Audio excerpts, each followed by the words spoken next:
आज से हम लोग क्या देखेंगे तो एनसीईआरटी 60 संग्रह का कक्षा 6 से लेकर के 12 तक का जो है उसको हम लोग देखने का आज प्रयास करेंगे।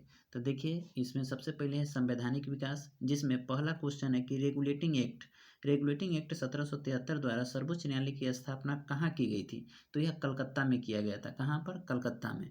तो रेगुलेटिंग एक्ट 1773 के द्वारा सर्वोच्च न्यायालय की स्थापना कलकत्ता में 1774 ईस्वी में की गई। याद रखिएगा, रेगुलेटिंग एक्ट 1773 का है, जबकि सर्वोच्च न्यायालय की स्थापना 1774 में की गई। अगला क्वेश्चन देखिएगा कि भारतीय को भारत के प्रशासन में भाग लेने का अधिकार किस अधिनियम के द्वारा प्राप्त हुआ।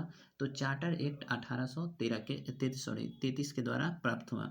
आगे पूछेगा कि भारतीय विधान परिषद को बजट पर बहस करने की शक्ति किस अधिनियम के द्वारा प्राप्त हुई। तो भारत परिषद अधिनियम 1892 के द्वारा। किसके द्वारा? 1892। आगे देखेंगे हम लोग। आगे पूछ रहा है आपसे कि बताइए कि केंद्रीय विधान मंडल द्वारा सर्वप्रथम किस अधिनियम द्वारा द्विसदनीय विधायिका की प्रावधान किया गया। तो देखिए आपसे पूछा जाएगा कि द्विसदनीय विधायिका जो है वह 1919 के भारत शासन अधिनियम के द्वारा उसका प्रावधान किया गया था। आगे देखिए कि भारत के राष्ट्रपति को अध्यादेश जारी करने या निर्गत करने की शक्ति मूलतः किस अधिनियम से प्रेरित है। तो यह भारत शासन अधिनियम 1935। देखिए आज के संविधान में जब हम कहते हैं कि भारतीय राष्ट्रपति को अनुच्छेद 123 के तहत अध्यादेश जारी करने की शक्ति है, वह कहाँ से प्रेरित है। तो भारत शासन अधिनियम 1935 से प्रेरित है। आगे देखेंगे हम लोग कि भारत का संवैधानिक विकास हुआ कैसे है। तो देखिए सबसे पहले ये भारत के संवैधानिक विकास को दो भागों में बांटेंगे। पहला जो ईस्ट इंडिया कंपनी के अंतर्गत संवैधानिक विकास हुआ, और दूसरा जो ब्रिटिश क्राउन के अंतर्गत संवैधानिक विकास हुआ। तो देखिए किस तरीके से हुआ। कहने का मतलब है सबसे पहले आया रेगुलेटिंग एक्ट जो 1773 में आया। उसके बाद पिट्स इंडिया एक्ट 1784 में।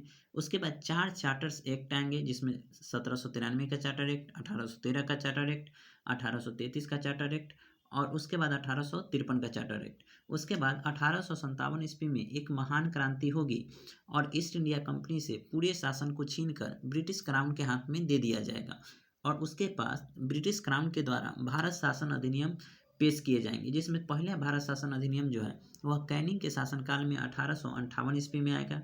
उसके बाद भारत परिषद अधिनियम 1861 में आएगा।